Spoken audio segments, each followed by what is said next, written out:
quero convidá-los nessa noite, abrindo comigo suas Bíblias no Evangelho de Marcos. Nós vamos dar continuidade na série de sermões. Dessa feita, o capítulo 10, do verso número 35 até o versículo número 45. Palavra de Deus, Evangelho de Marcos, capítulo 10, verso 35 ao verso 45. Diz-nos assim o Santo Evangelho. Então se aproximaram dele Tiago e João, filhos de Zebedeu, dizendo-lhe: Mestre, queremos que nos conceda o que te vamos pedir. E ele lhes perguntou: Que quereis que vos faça? Responderam-lhe: Permite-nos que na tua glória nos assentemos, um à tua direita e outro à tua esquerda. Mas Jesus lhes disse: Não sabeis o que pedis. Podeis vós beber o cálice que eu bebo, ou receber o batismo com que eu sou batizado? Disseram-lhe: Podemos. Tornou-lhes Jesus: Bebereis o cálice que eu bebo, e recebereis o batismo com que eu sou batizado. Quanto, porém, ao assentar-se à minha direita ou à minha esquerda, não me compete concedê-lo, porque é para aqueles a quem está preparado. Ouvindo isto, indignaram-se os 10 contra Tiago e João. Mas Jesus, chamando-os para junto de si, disse-lhes: Sabeis que os que são considerados governadores dos povos têm-nos sob seu domínio, e sobre eles os seus maiorais exercem autoridade. Mas entre vós não é assim. Pelo contrário, quem quiser tornar-se grande entre vós, será esse o que vos sirva. E quem quiser ser o primeiro entre vós, será servo de todos. Pois o próprio Filho do Homem não veio para ser servido, mas para servir e dar sua vida em resgate por muitos. Amém. Louvamos o Senhor por sua santa palavra e rogamos, Senhor, que mais uma vez o Senhor seja conosco nesse aprendizado tão sublime de Santo Evangelho. Nos ajuda, magnifica acima de tudo o teu nome e a tua palavra. Despedaça, Senhor, essa noite os cedros do Líbano. Troveja o Deus da glória, que a tua voz possa assim agir de forma única e profunda em cada coração, conforme o Senhor designou para esta noite, para este dia, para este momento. Em nome de Jesus, nós assim te oramos, ser conosco, Pai, mais uma vez. Amém. Em nosso sermão anterior, nós consideramos a jornada cristã. Vimos isso dos versos 32 a 34, onde o mestre ia à frente dos seus discípulos, tratando os corações deles que se encontravam apreensivos e tratando os mesmos com o Santo Evangelho. Nós vimos isso em nosso sermão anterior, quando eles estavam, diz o texto, a partir do verso 32, de caminho para Jerusalém. Jesus ia à frente deles, e eles se admiravam e seguiam o Senhor, tomados de apreensões. O Senhor então chama eles à parte e passa a falar com eles e apresentar mais uma vez a grandiosidade do Evangelho, que ele deveria sofrer, padecer, morrer e ressuscitar ao terceiro dia. Nós vimos a importância disso. Vimos que nós também, como discípulos de Cristo, caminhamos com meta, tendo Cristo à nossa frente e sempre tendo tratado os nossos corações com o poder do Evangelho. Então, é muito importante que nós lembremos disso. A vida cristã, ela tem a meta estabelecida pelo Senhor, chegarmos, na Jerusalém celestial, mas enquanto caminhamos, os nossos corações serão tomados de apreensões, de, temores, situações que nos deixarão assim, atordoados, mas sempre haverá a porção necessária do Evangelho para o tratamento dos nossos corações. Um grande equívoco, nós como crentes, é quando preterimos do Evangelho para tratar os nossos corações. Que eles terão problemas, sim, terão, mas o Evangelho sempre está à nossa disposição. Como diz Paulo em Romanos 1,16, o Evangelho é o poder de Deus para a salvação de todo aquele que crê. O que nós vemos na sequência? O que é que nós observamos no relato do evangelista Marcos? Os discípulos com mais compreensão das verdades benditas? Lamentavelmente não. Lamentavelmente não. De fato, nós vemos mais uma vez o Senhor pacientemente os levando a uma visão correta do reino de Deus. Apesar de o Senhor estar tratando com eles esse tempo todo, eles ainda continuavam com dificuldade. Conosco é diferente? Eu acredito que não. Então nós temos que prosseguir no aprendizado do reino de Deus, buscando sempre uma visão melhor e mais apurada, claro, deste reino, o reino do Senhor. É impressionante, eu me impressiono com isso, com as questões que tocam a nossa vida cristã. Quando nós pensamos que estamos avançando numa coisa, meu Deus, como é que pode isso acontecer? Da mesma forma, eu creio que Jesus assim ficava com os discípulos. Eles estão apreensivos, estão temerosos. O Senhor fala com eles, apresenta mais uma vez o Evangelho. E o que é que vai acontecer? Eles agora vão ter uma visão maravilhosa? Não. Vão se portar, lamentavelmente, de uma maneira totalmente equivocada para com o reino de Deus. Então, essa noite, nós vamos observar que os discípulos ainda conservavam uma visão materialista do reino. Eles conservavam uma visão superficial do reino. Eles conservavam uma visão infantil do reino. Era isso ainda, ou seja, mesmo estando tão perto do Senhor, eles eram ainda materialistas, rasos e infantis. E o quanto isso tem a dizer a nosso respeito. Muitas vezes nós pensamos que já entendemos as coisas, já compreendemos, ou que os pecados estão totalmente tratados em nossa vida, mas quando nós observamos aqui a realidade do Evangelho, nós vemos ainda o quão profundamente precisamos ser transformados. Assim foi com os santos apóstolos, assim também é conosco. Veja, no verso número 35, o texto sagrado nos diz que eles estão caminhando, veja a conjunção aqui, Marcos dá sequência, então se aproximaram dele Tiago e João. E é interessante porque Tiago e João fazem parte daquele círculo mais próximo de Jesus. Lembra? Pedro, Tiago e João, os filhos de Zebedeu. Mateus vai nos dizer que a mãe deles também vem junto. A mãe deles também vem aqui junto, ou seja, um momento em que, olha, está se aproximando de Jerusalém e vai acontecer alguma coisa, nós temos que garantir aí, ou seja, o nosso investimento.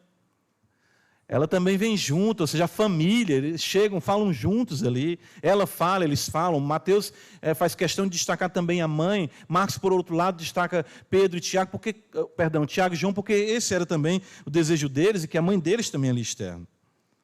Mas após esses ensinamentos do Senhor sobre o reino de Deus, sobre a sua morte e ressurreição, há 3 anos andando ali com eles, com o mestre, como é que eles viam o reino de Deus?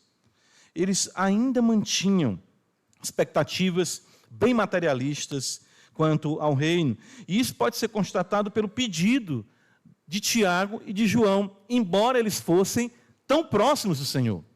É aquela questão, né? A gente costuma dizer aqui no Ceará, né? Dê dinheiro, mas não dê ousadia, né? O Senhor, claro, os queria perto e eles, por essa proximidade, pensaram, a gente tem aqui uma abertura para pedir algo mais, para ter algo mais, né?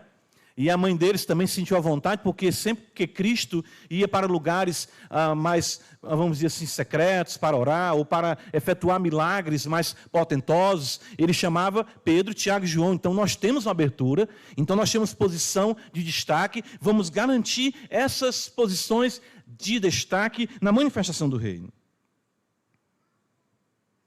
Essa ideia, veja, eles pedem no verso de número 37, Jesus pergunta o que eles queriam, e eles dizem, permite que na tua glória, Mateus vai falar no teu reino, na vinda do teu reino, na tua vinda, nos assentemos um à tua direita e outro à tua esquerda.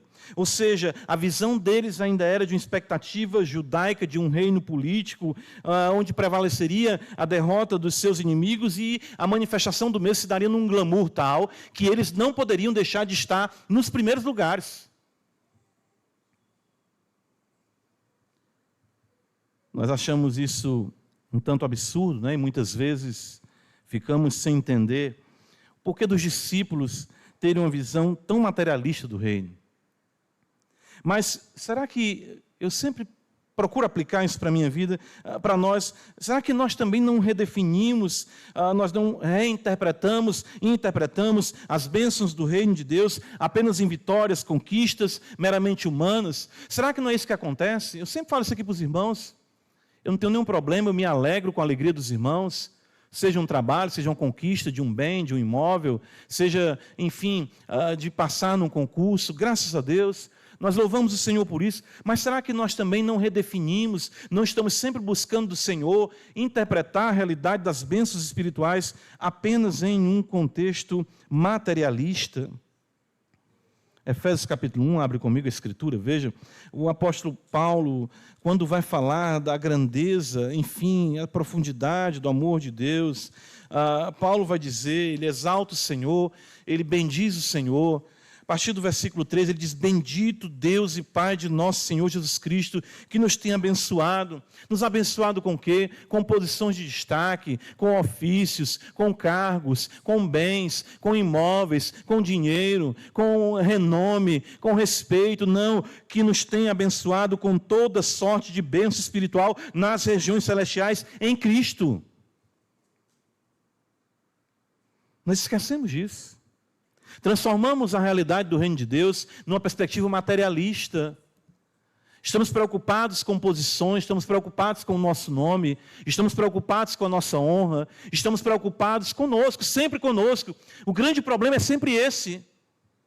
Eles não chegam diante do Senhor e, Senhor, queremos fazer um pedido que é, queremos chamar mais. Não. Eles não chegam diante do Senhor, Senhor, nós temos um pedido a te fazer, o que é? Senhor, nos ajuda a lermos mais a Bíblia, nos ajuda a orarmos mais, nos ajuda a sermos crentes melhores, nos ajuda a entendermos as palavras que tu falou anteriormente acerca de ti mesmo. Não, o que é que eles querem? Posição de destaque. O que eles querem? Honra. O que eles querem? Glória. O que eles querem? Apenas as realidades dessa vida. E aqui são os apóstolos. Isso é chocante. Isso me traz temor no meu coração, porque se homens que andaram com Cristo durante 3 anos, Jesus os chamou para estarem com Ele, eles dormiam e acordavam com o Senhor, andando, acampando em vários lugares, vendo como Cristo procedia, como é que o Senhor acordava, como Ele dormia, como Ele comia, tudo eles viram a própria palavra encarnada, vivendo para a glória de Deus. O Verbo se fez carne, habitou entre nós, e vimos a sua glória, glória como do unigênito do Pai de João.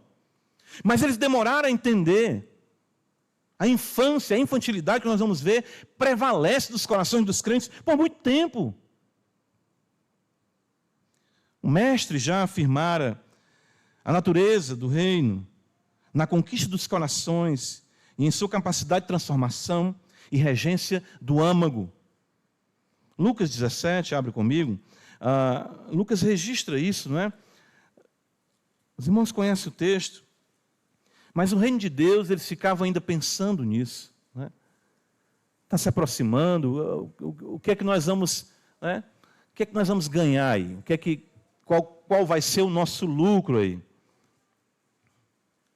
Por essa razão, nós entendemos, né, o fato de Demas, como diz Paulo, em um momento ser seu cooperador, mas em outro momento, tendo amado o presente século, viu a riqueza em Tessalônica, deixou o Senhor, porque ele ponderou, ele disse, mas esse negócio de crente e tudo, a gente sofre muito e parece que as coisas não andam muito do jeito que a gente quer, não é? Lucas 17, o Senhor fala no verso 20 e 21, olha o que está escrito. Interrogado pelos fariseus sobre quando viria o reino de Deus, Jesus lhes respondeu, não vem o reino de Deus com visível aparência. Mas Tiago e João queriam visível aparência, queriam lugares de honra em Jerusalém. Nem dirão, o Senhor fala, ei-lo aqui ou lá está, porque o reino de Deus está onde? Dentro de vós. O reino de Deus, ele consiste na sua natureza primariamente espiritual, na conquista dos corações e na regência dos mesmos, na renúncia da sua vontade, da minha vontade, quando nós oramos dizendo, seja feita a tua vontade, assim na terra como no céu.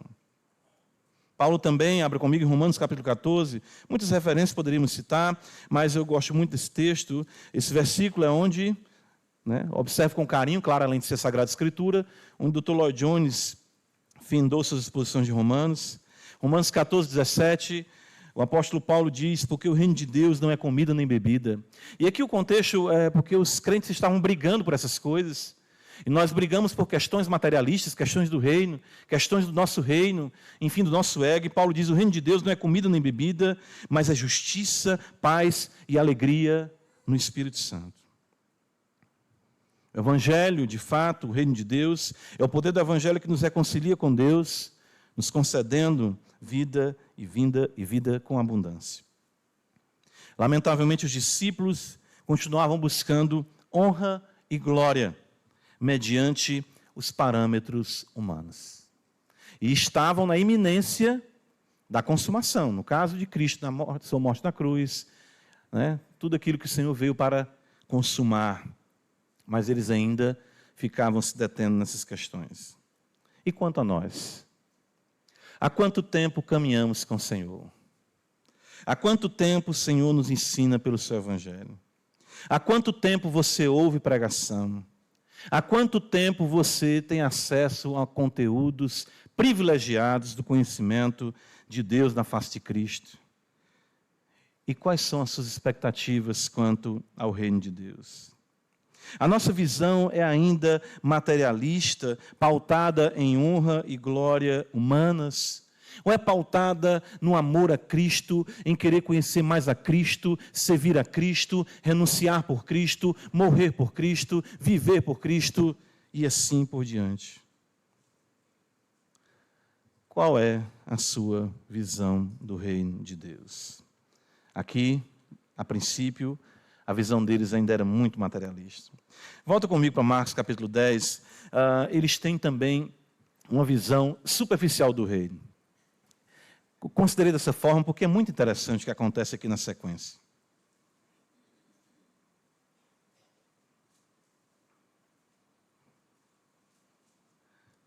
Veja, Marcos 10, o Senhor fala para eles no verso de número 38. Não sabeis o que pedis.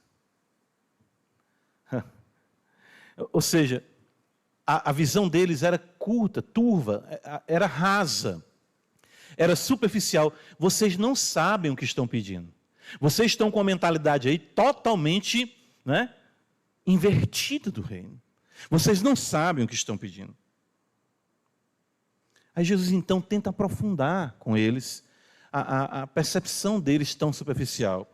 E Jesus fala, vocês podem beber o cálice que eu vou beber, ou receber o batismo com o que eu vou ser batizado.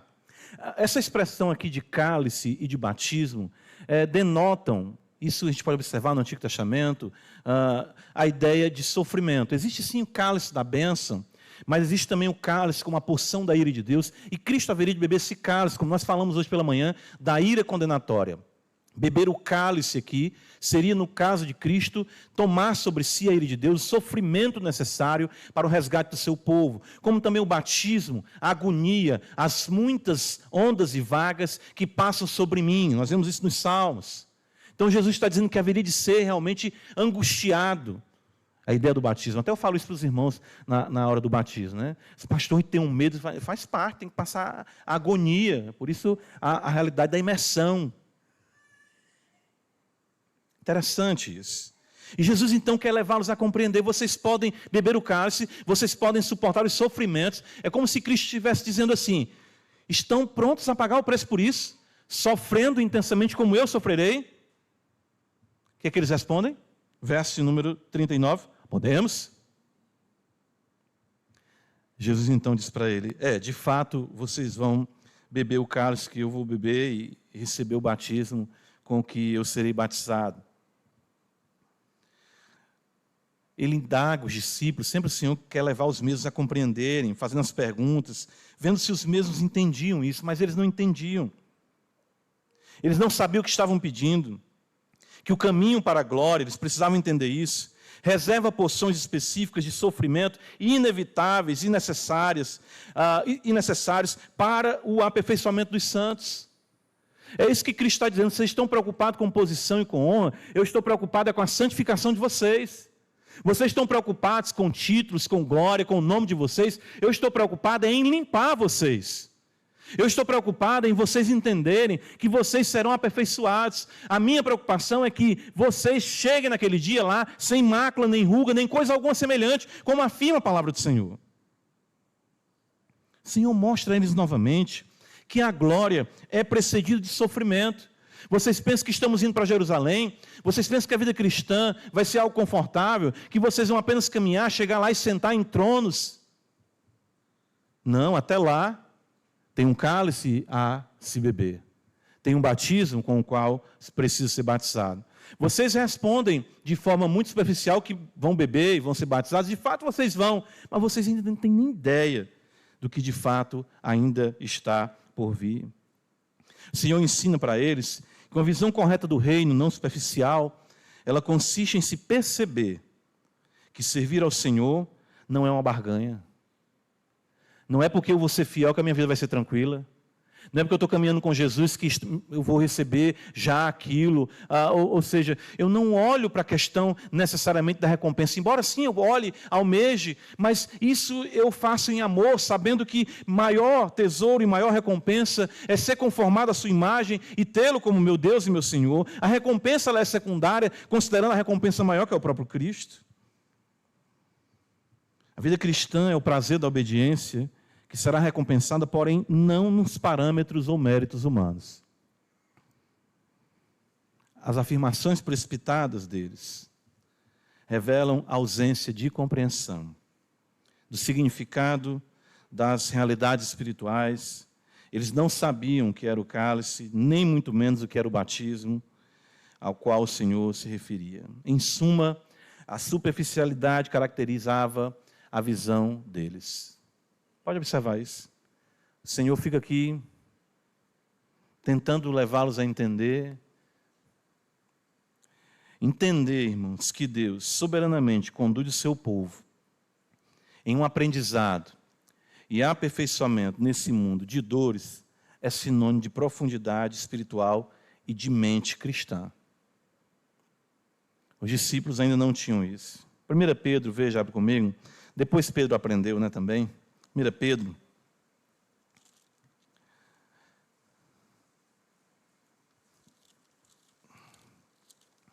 Pedro, capítulo 1.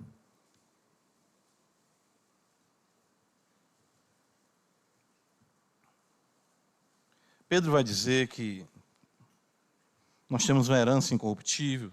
Veja como está de acordo com o que nós observamos de ir para Jerusalém, estar com Cristo. Pedro vai dizer no verso 3, bendito Deus e Pai de nosso Senhor Jesus Cristo, segundo a sua muita misericórdia, nos regenerou para uma viva esperança mediante a ressurreição de Jesus Cristo dentre os mortos. Nós temos uma viva esperança porque Ele ressuscitou, Ele venceu o pecado, Ele venceu a morte, nós haveremos também de vencer. E Ele, de fato, nos conduz para uma herança incorruptível, sem mácula, imacessível, ela não murcha, reservada nos céus para vós outros. Há sim uma glória reservada. Que sois, no caso nós, a igreja, guardados pelo poder de Deus, mediante a fé, para a salvação preparada para revelar-se no último tempo. A nossa salvação ainda vai se revelar no último tempo. Fomos salvos, a nova natureza, o novo nascimento, mas aguardamos a redenção dos nossos corpos. João fala, filhinhos, ainda não somos o que haveremos de ser. Sabemos que quando Ele se manifestar, Ele fala isso em 1 João capítulo 3, haveremos de vê-lo como Ele é. Nisso exultais, veja como Pedro entende isso, embora, um presente, por breve tempo, esse palmozinho que é a sua vida, sei lá, 40, 50, 70, 80 anos, não sei.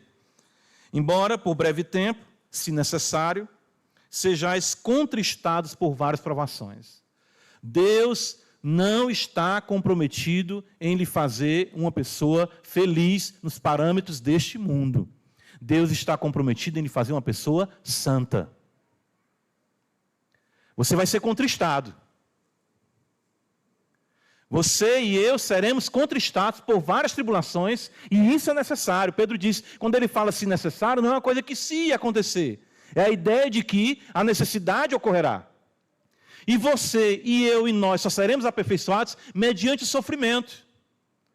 A glória vem depois. Tiago e João queriam logo a glória. Cristo iria ser glorificado, mas iria sofrer primeiro. Então, se assim foi com a cabeça, não será diferente com o corpo. Paremos com isso. Eu digo isso me incluindo aqui na primeira pessoa. Paremos com isso. De acharmos que a vida para cima é fácil. De acharmos que não enfrentaremos dificuldades. De acharmos que o nosso lar não terá problemas, que na igreja não teremos problemas, que no nosso trabalho não teremos problemas. Isso é utópico. Isso é contrário à mentalidade cristã. Pedro diz, para que, uma vez confirmado o valor da vossa fé, resumindo, aqui no Cearenseis, você vê que o camarada é crente quando ele aguenta peia nos pés de Jesus. E ele diz, pode me matar, pode acontecer o que for, mas eu não deixo o Senhor, porque eu almejo a glória que há de ser revelada. A mulher cristã, a fé é confirmada quando homens e mulheres cristãos sofrem por amor a Cristo. Vocês estão com a visão totalmente errada. Tiago, João, sua mãe também. Vocês estão errados na percepção de vocês. A fé é mais preciosa do que o ouro perecível. E aí Pedro usa essa figura, apurado por fogo, redunde em louvor, glória e honra na revelação de Jesus Cristo. Não é um fato, irmãos, que nós somos sempre rápidos em nossas considerações e respostas teológicas? Não é um fato?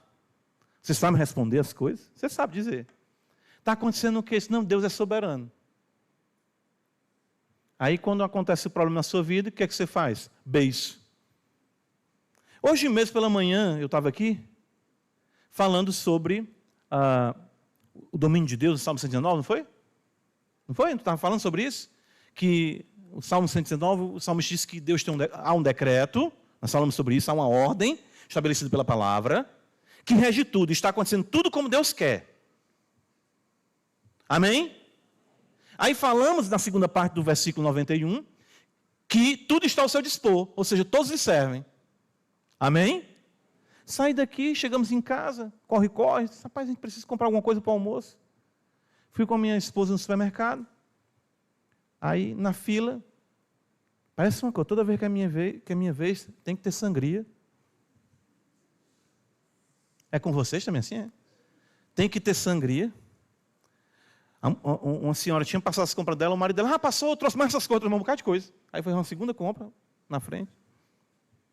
A outra pessoa que estava no outro caixa, isso é o caixa rápido, viu? A outra pessoa que estava lá na frente, no caixa rápido, 10 volumes. Eu acho que ela tinha menos uns 30. E a que estava passando no caixa era se confraternizando com gente na fila. Fulano, tudo bem, voltava, repassando as coisas, ficava conversando. Eu disse, rapaz, como é que pode um negócio desse? A minha esposa, sem murmuração, sem reclamação, está acontecendo o que Deus quer. Eu, eita.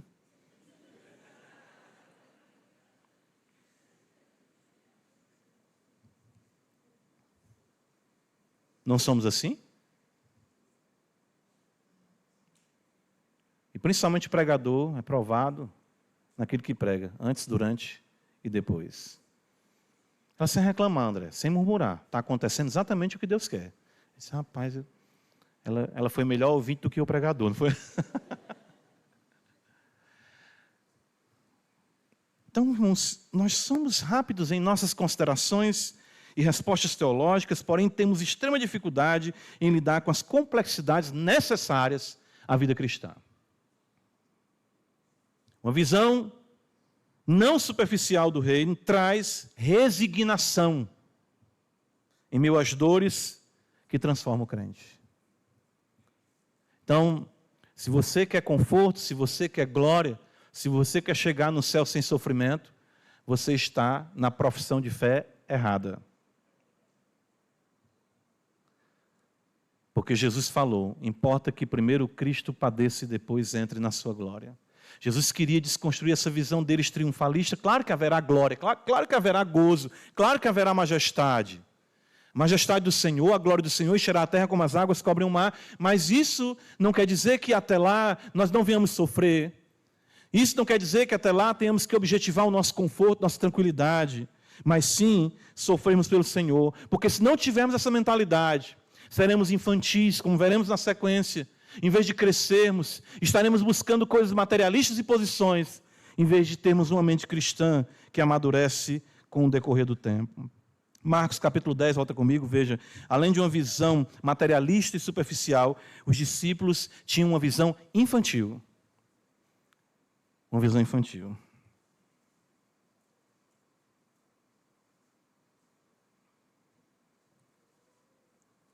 Como isso acontece? Olha o texto sagrado. O Senhor então diz que de fato eles iam beber o cálice, eles iam sofrer. De fato, esse Tiago aqui já vai, né, irmão, esse aqui vai ser passado a fio da espada. Logo do começo, está lá em Atos, capítulo 12, isso. Num instante ele entendeu o que era o cálice e o batismo, né? E ele vai dizer que assentar-se à esquerda ou à direita, sim, existirão posições de honra, sim. Isso compete ao Pai, o Senhor Jesus fala. Então, isso não é coisa que nós devemos especular ou, né, enfim, buscarmos, né? Pelo contrário, Jesus nos ensina a buscarmos sempre o último lugar, porque esse de fato é o primeiro. Então o texto diz que, no verso 41, ouvindo isto, indignaram-se os 10 contra Tiago e João. Aqui há uma indignação infantil dos discípulos, que de fato revela que isso era o que todos pensavam acerca da caminhada cristã. Ou seja, todos queriam destaque, todos queriam glória, todos queriam posições de honra. O que nós temos aqui apenas é que Tiago e João verbalizaram. A indignação deles aqui não é de, né? Puxa, rapaz, que coisa, Tiago e João nos decepcionaram. Eles oram com o Senhor e com essa visão materialista. Tiago, João, faça isso não. Mais importante é amarmos o Senhor, sofrermos por Ele e deixarmos essas realidades soberanamente estabelecidas pelo Pai. Não, eles se indignaram. Se indignaram por quê? Porque eles é que queriam também esses lugares de honra.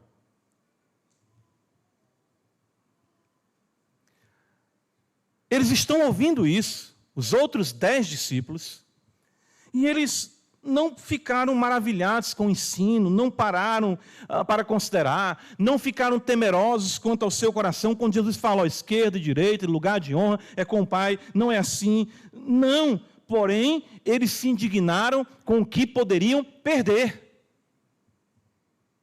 Olha aí, eles pediram primeiro, se fosse, né? Que é isso? Né? Perdemos aí a vez, olha só, está vendo? Ninguém sabe o que calado quer. Ficamos calados, está aí, eles foram na frente.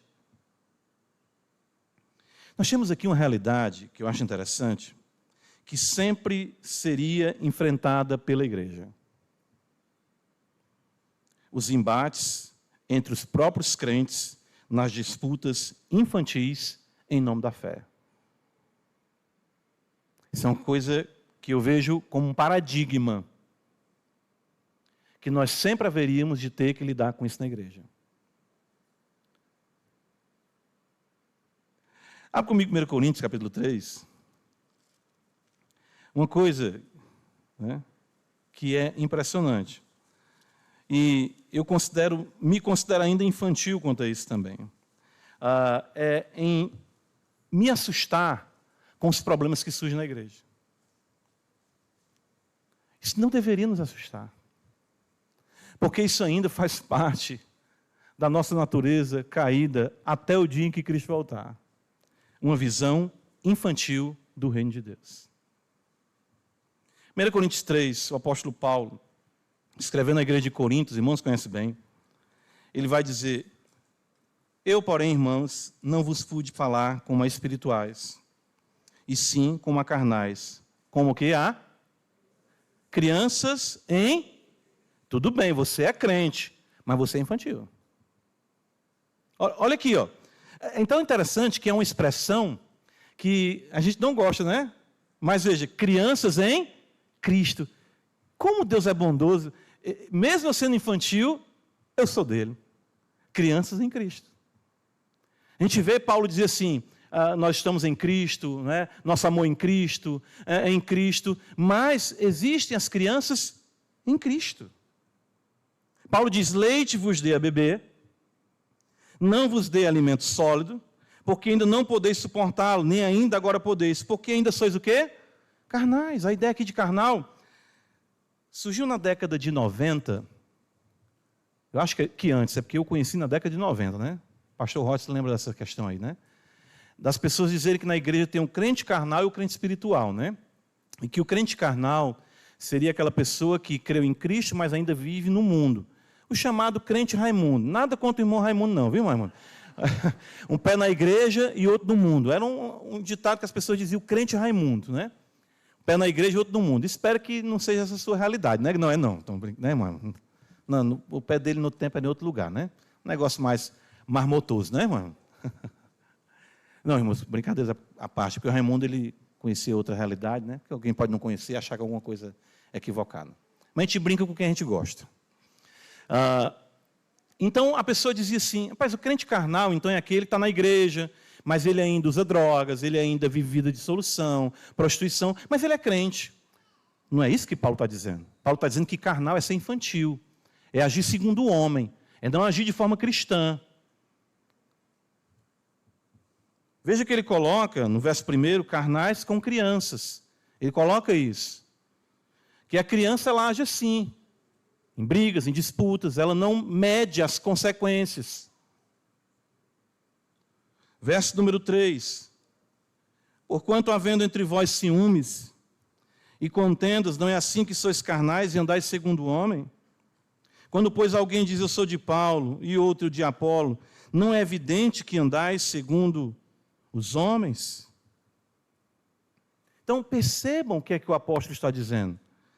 E essa é uma realidade com a qual a igreja sempre vai ter que lidar. Já falei aqui para os irmãos desse livro, eu não sei se já foi traduzido. Eu tenho desejo até de reler esse livro. O livro é Aprendendo na Escola de Cristo. Puritano Ralph Venning. E ele vai trabalhar, observando na Escritura, as etapas, vamos dizer assim, da espiritualidade. Aí ele fala dos bebês, das crianças, crianças em Cristo, jovens, adultos. E ele chega a uma consideração interessante isso. Você vê que Paulo diz aqui. Ele fala, isso ele diz, que a maioria dos crentes, tanto na terra quanto no céu, são crianças. Não chegaram à estatura que poderiam chegar. Mas são crianças em? São crianças em? Vão ser salvos por conta de Cristo. Porque são raros os vultos da fé. São raros homens e mulheres maduros. São raros. Nós vemos que os apóstolos caminhando com Cristo 3 anos estavam ali brigando como uma criança briga por um brinquedo. Se indignaram. A expressão aqui destaca a indignação dos discípulos. Porque era para ser meu. Não de Tiago, nem de João. Eles já oram com ele todo o tempo. Participam de milagres. Quem não participa? Não, eles eram apóstolos. Crianças. Isso seria tão intenso, o apóstolo Paulo mais uma vez destaca, que ele adverte os crentes para terem cuidado com isso. Gálatas capítulo 5, veja, olha o que está escrito. Verso número 15. Se vós, porém, diz o apóstolo Paulo, vos mordeis e devorais uns aos outros, vede que não sejais mutuamente o quê? Destruídos.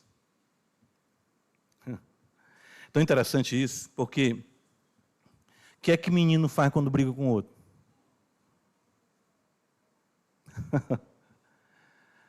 Morde, não é? Não é assim? Puxa o cabelo. Eu estou aqui no pátio, eu vejo menina aí. Pega. Aí sai um chorando, tomou uma cor do outro, tomou uma cor do outro. Se morde. Agora Paulo diz, tenham cuidado com isso. Paulo fala aos Gálatas. As disputas, eles acharem, né, uns que eram mais crentes porque eram judeus, porque se circuncidaram.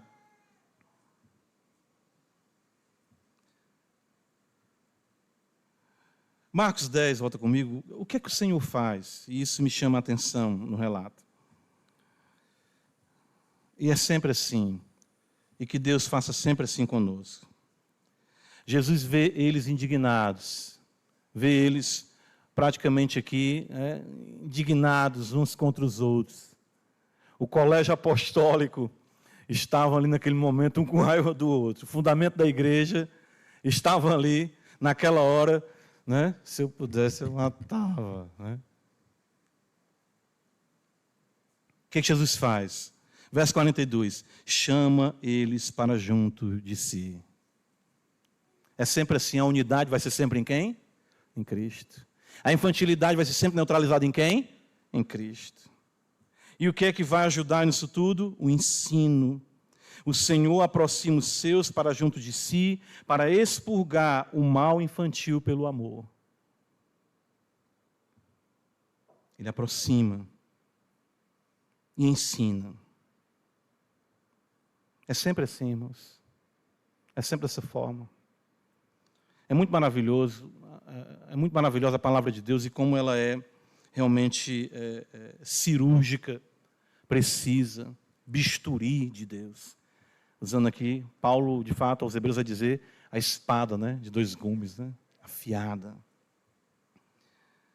Irmãos, uma visão materialista do reino, superficial do reino, não escapará de um comportamento infantil. Que o Senhor nos faça crescer. Que o Senhor nos guarde das disputas infantis. Que o Senhor nos guarde da busca pela grandeza. Que sejamos meninos, sim. Em quê? Na malícia. Mas no juízo, diz o apóstolo, sejamos o quê? Homens amadurecidos. Que sejamos infantis na malícia. Ou até mesmo em perdoar, como as crianças puxam o cabelo da outra, mas depois estão rindo, brincando de novo. Na malícia. Mas na fé, que sejamos como homens amadurecidos. Marcos 10, o Senhor então apresenta uma visão humana de reino, que era o que estava trabalhando ali neles e que era parâmetro para eles. Talvez por essa razão, veja como é importante aqui, a maneira como o Senhor trabalha, é sempre levando os discípulos a entender o que está acontecendo. Olha, a visão de vocês é materialista, a visão de vocês é superficial, a visão de vocês é infantil, porque vocês julgam o reino por parâmetros humanos. Não é assim. Ele vai dizer, veja, no verso de número 42, sabeis que os que são considerados governadores dos povos têm-nos sob seu domínio, e sobre eles os seus maiorais exercem autoridade. Mas entre vós não é assim. O mestre, então, mostra para eles que a lógica humana, ou seja, os maiores e poderosos, regem os que estão sob seu domínio. Ou seja, mesmo que a autoridade humana esteja sob o domínio de Deus, os homens não se veem como servos da sociedade. É isso. Porque Romanos 13 vai dizer que a autoridade existe como que? Ministro de Deus. A própria autoridade é serva. Você vê que, às vezes, não fala muito hoje isso, falava mais antigamente, né? E isso dá um problema numa repartição pública ou qualquer prestação de serviço público assim. Ou seja, funcionário público, qual outro termo que se fala também? Servidor. Né? Aí quando começa a demorar a fila, algum problema, bora adiantar aí que quem paga o teu salário sou eu. Aí a confusão começa, né? Bora trabalhar, né? Mas o fato é que as autoridades humanas não conseguem entender que elas estão sob, que todo poder emana não do povo, todo poder emana de Deus. Todo poder emana de Deus. O que faz os homens se submeterem uns aos outros é Deus que está nos céus. e estabelece as esferas para que as mesmas sejam governadas de acordo com a sua vontade. Em vez dos homens entenderem isso, a ministração, o serviço, a diaconia, mesmo secular, lutam, se matam pelo poder, a fim de manterem suas posições e o seu domínio, e assim amontoar riquezas às custas dos males dos povos. Vocês estão querendo trazer isso para a igreja, vocês estão querendo trazer isso para entender as posições de vocês. Não tem nada a ver com o reino de Deus isso. Até porque eles não entendem isso. Não é assim que funciona o reino de Deus. As realidades espirituais não são entendidas e desenvolvidas mediante as armas carnais. 2 Coríntios 10,4, Paulo diz: as armas da nossa milícia não são carnais, mas são poderosas em Deus. Então, o mundo age dessa forma, mas entre vós não é assim. Por essa razão, até mesmo Pedro, quando fala aos presbíteros da regência do povo de Deus, Pedro vai dizer para eles terem cuidado, para não serem dominadores do rebanho, para não buscarem dinheiro, para não fazerem de mau grado, porque exatamente o que nós vemos na sociedade é isso: domínio, dinheiro, mau grado, as pessoas não querem de fato servir. Mas no reino de Deus não é assim. Não falei pela manhã aqui na igreja. É inadmissível pregadores que tocam terror e maltratam a igreja de Deus, com ameaças infernais, não conseguem entender, não é que não existe o inferno, tem que saber ensinar da maneira correta a realidade da condenação eterna.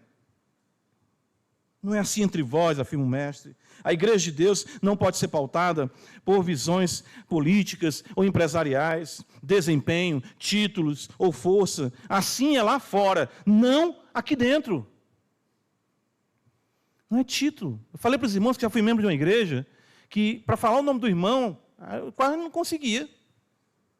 Por quê? Porque era o professor, doutor, presbítero, fulano de tal.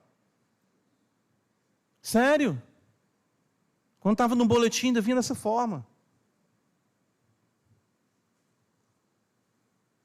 Não é assim. A igreja não é empresa. A igreja não é um ambiente de politicagem. Política, sim. Não é secular. Porque a política é a regência, conduzir. Em outro momento a gente pode falar sobre isso. Tem livros muito bons que tratam. Jonathan Lima tem um livro muito bom, fala As Chaves do Reino, sobre a realidade do reino de Cristo. Por quê? Porque é uma teocracia, Cristo reina sobre a sua igreja. Qual a sua visão de igreja? Como você entende a relação dos santos uns com os outros? Domínio ou serviço em amor? Jesus fala, não é assim entre vós, não é dessa forma, não é assim que funciona. Vocês estão querendo ser maiores uns do que os outros.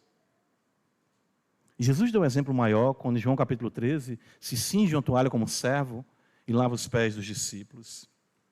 Para nós concluirmos, irmãos, Marcos 10, qual é a visão de fato espiritual do reino? Então eles tinham parâmetros humanos e queriam trazer para a igreja e ficavam em disputas por isso. Então Jesus vai dizer para eles, veja, verso de número 43, o Senhor diz, mas entre vós não é assim, pelo contrário. Quem quiser tornar-se grande entre vós, será esse o que vos sirva. Quem quiser ser o primeiro entre vós, será servo de todos. Pois o próprio Filho do Homem não veio para ser servido, mas para servir e dar sua vida em resgate por muitos. Muita riqueza nesse enunciado do Mestre. Mas podemos assim resumir. A humildade e o serviço sacrificial caracterizam o reino de Deus e aqueles que nele entraram. Irmãos, não existe margem na igreja para arrogância. Não existe margem na igreja para soberba. Porque nós somos servos de um Deus humilde. Jesus fala isso em Mateus capítulo 11. Aprendei de mim que sou o quê? Manso e o quê? Humilde de coração. Servimos ao Deus que se fez homem e foi obediente até a morte. E morte de quê? Cruz. Filipenses 2 está escrito isso. E a mansidão de Cristo está retratada em Mateus capítulo 11. Ele mesmo afirma isso. É inadmissível isso, irmãos. Todos nós, eu ouvi isso quando era criança, todos nós nascemos com um rei na barriga. Ouviram isso aí? Os mais velhos sabem o que eu estou dizendo. Ei, menino, você nasceu, foi com um rei na barriga. Está na hora de botar esse rei para fora da barriga e dizer, somente tu és rei dos reis e senhor dos senhores. Irmãos, isso não é um problema que você pense que acomete apenas algumas pessoas. Acomete a todo mundo que está respirando aqui, nesse auditório também. Por isso que Davi no Salmo 19 vai dizer, da soberba, guarda quem? Guarda quem? Teu servo. Que ela não me domine. Assim serei irrepreensível. Veja que Davi está dizendo que a soberba, mortificada no coração, torna você irrepreensível diante de Deus, porque Deus, Ele resiste ao soberbo, mas estende a sua graça aos humildes. Não é assim no reino de Deus. Eu mesmo, Jesus está dizendo, eu vim não para ser servido, mas para servir ao ponto de dar a minha vida para resgatar vocês. Como podemos pensar, falar e agir sem refletirmos nessa realidade? Cristo veio para servir. Como podemos nós queremos dominar? Cristo veio para nos salvar. Como podemos nós pensar em honras e posições?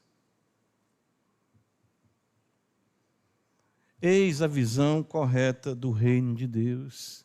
Servir até morrer para a glória de Deus, porque Ele é digno. É por isso que nós não podemos, irmãos, lidar com isso. Eu sempre, todos os dias eu faço essa oração. Da soberba, guarda o teu servo. Da soberba, guarda o teu servo, que ela não me domine. Me ajuda, Senhor. É assim que você se vê. Você entende que deve servir ou ser servido. Irmãos, em suma, quanto mais o tempo passa, se aproxima Jerusalém. Porém, os discípulos, eles ainda tinham que aprender melhor, enxergar melhor. E isso também é um fato conosco.